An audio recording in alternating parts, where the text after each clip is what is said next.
more than 7% of all deaths in Quebec this year could be doctor-assisted, according to the head of an oversight body. Now, this would be the highest percentage of doctor-assisted deaths in the world.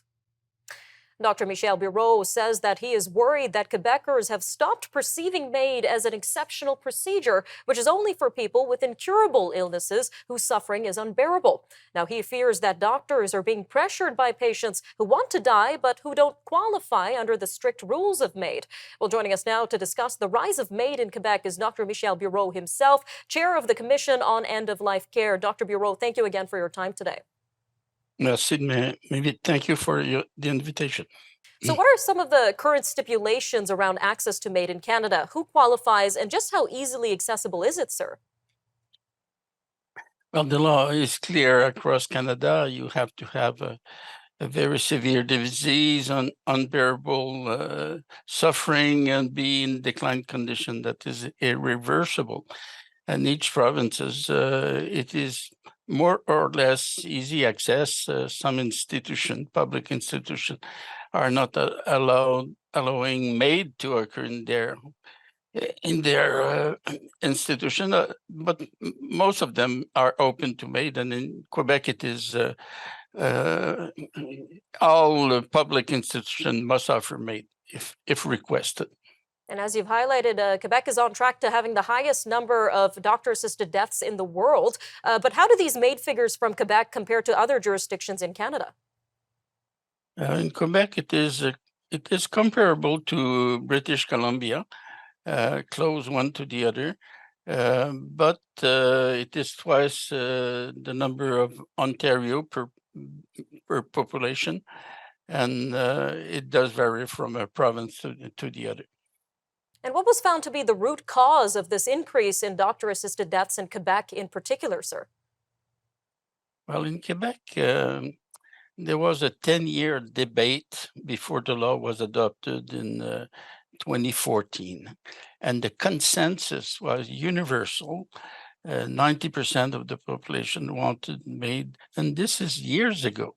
So the progression, this last resort treatment is accepted, and each time there is somebody that witness a friend that received MAID for a good reason, he concludes this should be the way I will die if I am in such condition. So it became very wide accepted in the population. And in terms of the progression of MAID, I know you've highlighted that some of these cases are, quote, approaching the limits of the law. So can you tell us a little bit more about this and what these cases look like?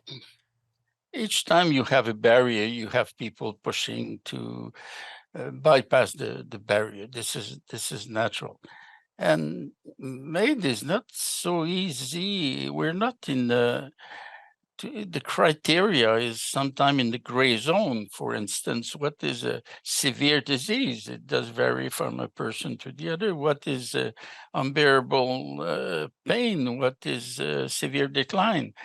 And some physicians more liberal than others will accept MAID that other physicians would not. And the commission is there to verify each cases. We have verified 16,000 cases by 11 commissioners, and most of them are, almost all of them are within the boundaries of the law, but some exceed the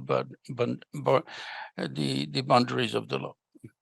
Now, meanwhile, we know there are plans to expand access to MAID in Canada to those who are suffering solely from mental illness. So what are your thoughts on this expansion, and how do you expect this to impact the rates in Quebec and nationally?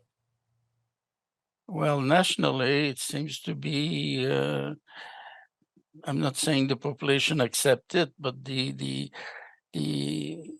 House of Commons is endorsing a plan to have MAID accessible for people with mental illness. In Quebec, the population is not ready for that. And it has been decided that perhaps the discussion should be restarted in a few years, but at this moment, this is close. All right, sir, just a quick 20 seconds left here, but what kind of steps would you recommend officials to take to improve MAID and its regulatory processes? Well, most provinces do not have strict surveillance protocol. Quebec has decided another manner. There is a safeguard that is the Commission des soins de fin de vie, and I would highly recommend to implement something like that in each provinces. Thank you, Dr. Bureau, for your time today, sir. Merci.